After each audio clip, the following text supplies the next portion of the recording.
මෙහෙට ගන්නයි. මේ පොඩි ගාලා හගන්න.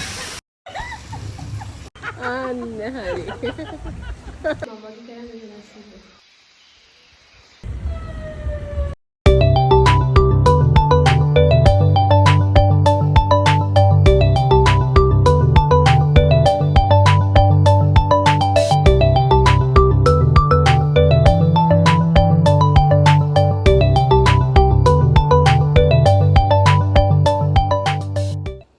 Hi everyone, welcome back to my channel.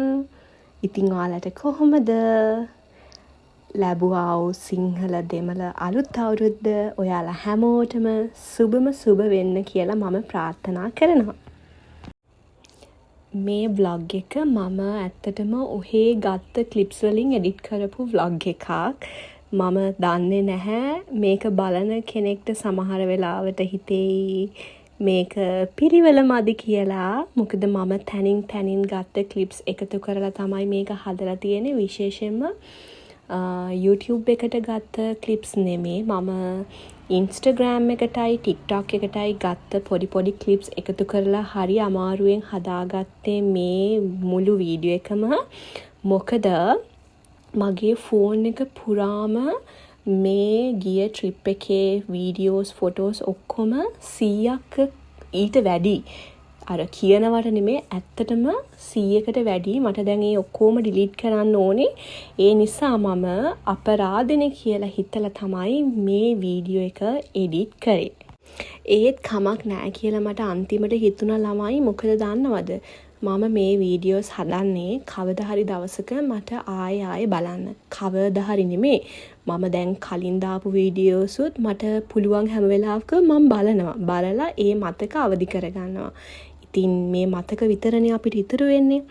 ඉතින් මේ ට්‍රිප් එක ගැන කියනවා නම් අපි අලුත් අවුරුදු දවස් ටික අල්ලලා තමයි මේ ට්‍රිප් එක ගියේ. ඉතින් අපි නයිට්ස් 3ක් හෝ 4ක් හිටියා මට මතක හැටියට. අපි ගියේ සිංහරාජ. ඉතින් කවුරුත් දන්නවනේ සිංහරාජ කියන්නේ වැසි වනාන්තරයක් කියලා. ඉතින් මට මුලින්ම මතකෙට ආවේ කූඩැල්ලම. මොකද මම හරිම බය පොඩි සත්තු වර්ගයක් තමයි කූඩැල්ලෝ කියන්නේ. ඒ නිසා තමයි ඔය ලීච් සොක්ස් දෙකකුත් දාගෙන ඉන්නේ. හැබැයි වාසනාවකට මේ මුළු ට්‍රිප් එකේම මං හිතන්නේ මගේ කකුලට නැග්ගේ කූඩැල්ලෝ දෙන්නයි. අපි පළවෙනි දවසේම කරේ අපි නවතින තැන අපේ ඔක්කොම බඩු ටික තියලා අපි ඇවිදින්න ගියා. අපිට ඉතින් හොඳ ගයිඩ් කෙනෙක් හම්බුණා. එයා තමයි අපිව එක්කගෙන ගියේ.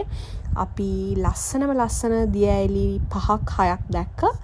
ඒ ගමන නම් හිතුව තරම් ඇත්තටම කිව්වොත් අමාරුන්නේ නැහැ.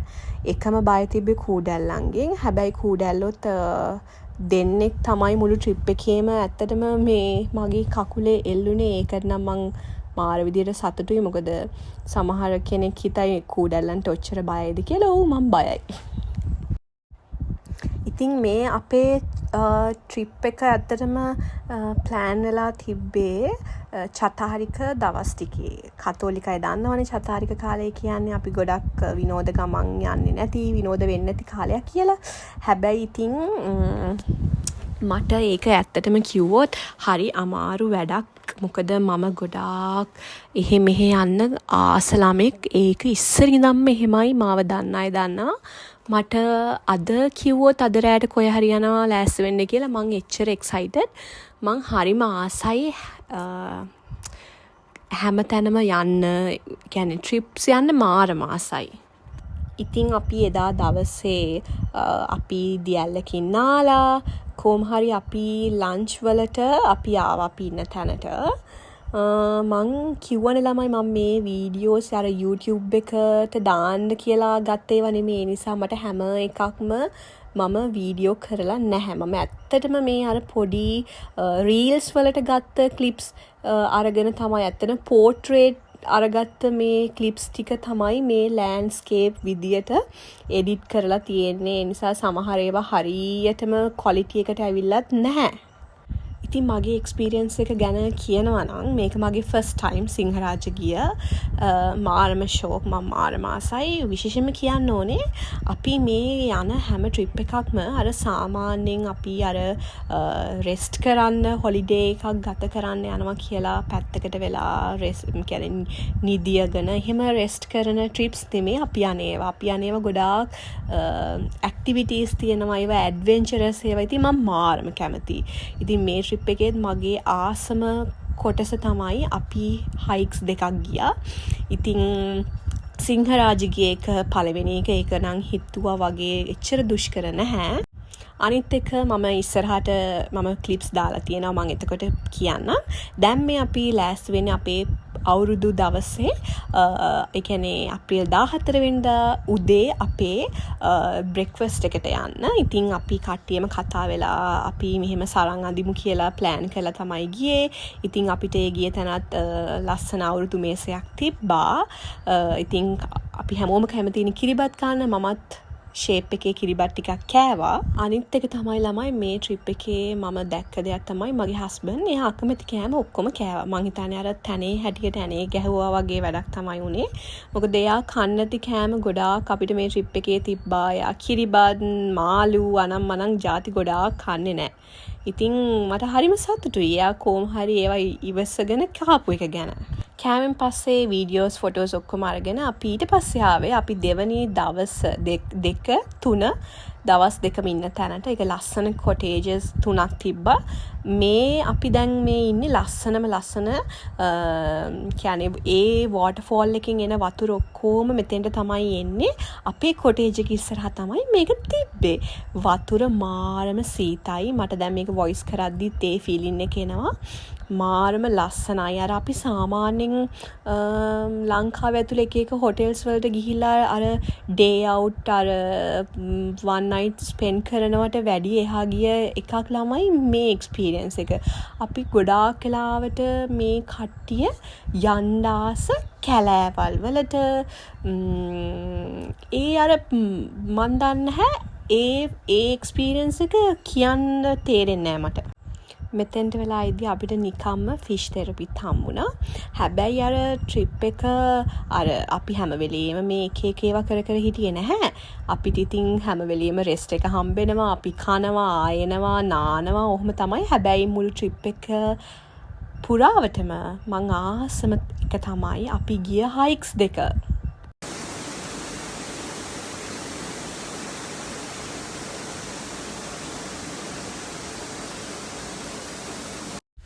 දැක්ක නේද? අන්නේ වෝටර්ෆෝල් එක තමයි අපි ඉන්න කොටේජ් එක ඉස්සරහින් යන්නේ. දැන් මේ අපි යන්නේ අපේ දෙවනි හයික් එක. අර සුදු පාට ෂර්ට් එක ඇඳන් ඉන්න පිරිමි ළමයා තමයි අපේ මේ මුළු හයික් එක පුරාවම අපිව ගයිඩ් කරන්නේ. එයාත් මාරම ෂෝක් අපිට ලොකු උදව්වක් දුන්නා. දැන් ඔය පටන් ගත්ත විතරයි නේ. ඔක චුට්ටක් කොහොමම බලන්නකෝ.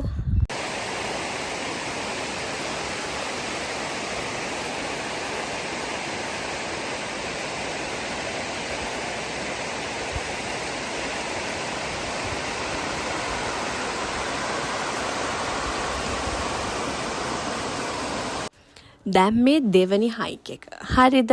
ඕක ගැන කියනවා නම් ඕක අර සන් ප්ලෑන් එකක්. ඕක දැන් ඔයගොල්ලෝ දැක්කානේ අර අපේ කොටේජ් එක ඉස්සරහින් යන වෝටර්ෆෝල් එක. ඔය පොඩි වෝටර්ෆෝල් එකේ මුල තියෙනවනේ. අන්න ඒක අවසානයේ දකින්න තමයි දැන් මේ හයික් එක යන්නේ. ඉතින් මේ ගැන කියද්දිත් අපිට ඒ කොටේජ් එකේ අපිට උදව් කරපු එක්කෙනා අපි ඇහුවේ අමාරුද කූඩැල්ලෝ ඉන්නවද? ඉතින් අපේ ඔළුවට එන පළවෙනි ප්‍රශ්න තමයි කූඩැල්ලෝ. වෙන මොකුත් නෙමෙයි කූඩැල්ලෝ. ඉතින් ඇත්තටම කිව්වොත් මගේ හස්බන්ඩ්නුත් මාත් එක්ක මේ හයික් එක ගිය අනිත් මගේ යාළුවා ඒ කියන්නේ භාග්‍යක්කී එයාගේ හස්බන්ඩ්නුත් මේ හයික් එක එන එක රිෆියුස් කරා. ඒගොල්ලෝ කැමති උනේම නැහැ. හැබැයි අර අපිත් එක්ක යන අනිත් අයියා ඉන්නේ එයා විතරයි කැමති වෙලා හිටියේ. හැබැයි අපි දෙන්නට උවමනාව තිබ්බා යන්න. මොකද අපි ආසයිනේ. ඊට පස්සේ අපි ෆයිනලි ඩිසිෂන් එකකට ආවා නෑ අපි යනවා කියලා. ඉතින් හස්බන්ඩ්නුත් කිව්වා ඔයාලා ගිහින් පරිස්සමට එන්න. හැබැයි වගකීම ගන්නෙ නැහැ මොන හරි වුණොත් කියලා. ඕක මගේ හස්බන්ඩ් 2025 අවුරුද්ද පටන් ගත්ත දවසේ ඉඳන්ම මට කියන දෙයක් තමයි. මොකද මගේ විෂන් බෝඩ් එකේ තියෙන තනිකර ඔය වගේ ඇඩ්වෙන්චරස් ඇක්ටිවිටීස් නේ. ඉතින් එයා ඩිසෙම්බර් මන්ත් එකේ ගෙදර ගියාමත් මගේ අම්මට කිව්වේ මේ අම්මට සම්පූර්ණ වගකීම ගන්න කියලා කිව්වා. මොකද එයාට වගකීම ගන්න බැහැ කියලා මොන හරි වුණොත්. එයා ඔහොම කිව්වට එයාගේ සපෝට් එක නැත්තම් මට මේ කිසි දෙයක් කරන්න හම්බෙන්නේ නැහැ. එයා පර්මිෂන් දුන්නේ නැත්තම්. ඉතින් මේ ගමනට නම් අපි දෙන්නගේම හස්බන්ඩ්ලා ආවේ නැහැ. ඒ ආපු නැති එකත් හොඳයි කියලා අපි දෙන්න පස්සේ කතා වුණා. ඉතින් මේ එක්ස්පීරියන්ස් එක ගැන කියනවා නම් මට ඒක මෙහෙමයි කියලා වචනෙන් ඇත්තටම කියන්න බෑ. දැන් මම කිව්වානේ මම මේ වීඩියෝස් ගත්තේ YouTube එකට දාන්නත් නෙමෙයි කියලා. හැබැයි ඉතින් මම මේවා ඩිලීට් කරන්න මගේ ෆෝන් එකෙන් ඩිලීට් කරන්න කලින් මට හිතුණා මම මේක කොහොම හරි පිළිවෙලට හෝ අපිළිවෙලට වෙන්න මම එඩිට් කරලා දානවා කියලා. මොකද මේක බලන ඔයාලටවත් ලොකුවට මේ අපිට මම කියන එක ඔයාලට තේරෙන්නේ නැහැ කොච්චර උනත් මම දන්නවා. මොකද ඒ වෙලේ එක්ස්පීරියන්ස් කරපු එක දන්නේ අපි. ඒක කොච්චර අමාරුද කියලා. හැබැයි ඉතින් මට කවදා හරි දවසක බලද්දී ආයේ මගේ ළමෙක්ට හරි මම වයසට ගිහිල්ලා හරි මම මේක බලද්දී මට ඒ මතකයන් ආයේ මතකයන් වලට යන්න පුළුවන් නිසා තමයි මම මේක මෙහෙම හරි එඩිට් කරගත්තේ. ओ आसमां मिला ज़मीन को मेरी आधे आधे पूरे हम तेरे नाम पे දැක්කනේ මගේ සතුට. මොකද අපි ළඟටම ඇවිල්ලායි තියෙන්නේ. මේ හැම වීඩියෝ ක්ලිප් එකක්ම අරන් දුන්නේ අර මම කලින් පෙන්නපු අපිත් එක ගිය ගයිඩ් මල්ලි. එයා නොහිටින්න මේ වගේ වීඩියෝ ක්ලිප්ස් නම් ගන්නව බොරු. අද මට මේ වගේ වීඩියෝ එකක් හදන්න හම්බෙන්නෙත් නෑ.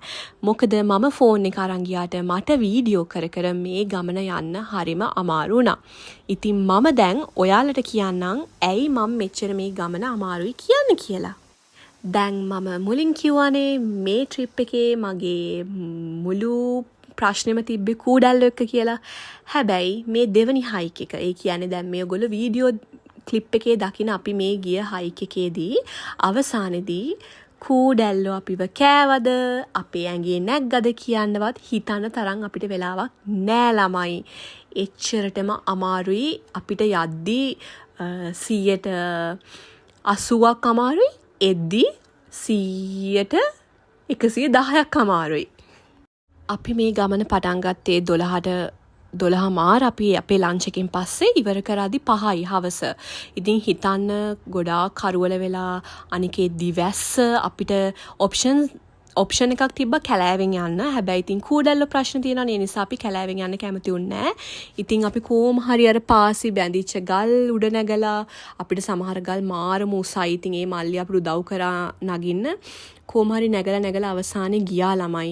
හැබැයි එද්දී ගොඩාක් වැස්ස. ඉතින් හරිම අමාරුවෙන් සමහර තැන්වලදී අපි තුන්දෙනාම ලෙස්සිච්ච තැන් තියෙනවා.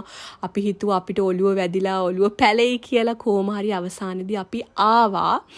ඉතින් ඔන්න ඕකයි මට ඒක මෙහෙමයි කියලා මේට වැඩිය හරි අමාරුයි ළමයි. ඉතින් ගිහිලා තියෙන කෙනෙක් නම් මේ එක්ස්පීරියන්ස් එක දන්නවා. මට ඒ දියැල්ලේ නම මං හිතන්නේ සීතල දියැල්ල. ඔන්න ඔහොම හැමදේම ඉවර කරලා අපි 4 වෙනි දවසේ අපි උඩවලවට ගියා. ඉතින් මේ මම ලස්සන සන්රයිස් එක වීඩියෝ කරපු ක්ලිප්ස් ටිකත් මේකට ඇඩ් කරා. දැන් වීඩියෝ එක තව චූට්ටයි තියෙන ඉවර වෙන. මං කියවනේ මේ වීඩියෝ එක මම YouTube එකට කරපු එකක් නෙමෙයි කියලා. ඉතින් හැම එකක්ම මේ ඉන්ක්ලූඩ් කරලා නැහැ. කොහොම හරි මෙදා පාර අපි අවුරුදු නිමාඩුව ලස්සනට ගත කරා. ඉතින් සතුටුයි. ඊළඟ වීඩියෝ එකකින් ඉක්මනින් හම්බෙන්නම්. Thanks for watching. ओ आसमां मिला ज़मीन को मेरी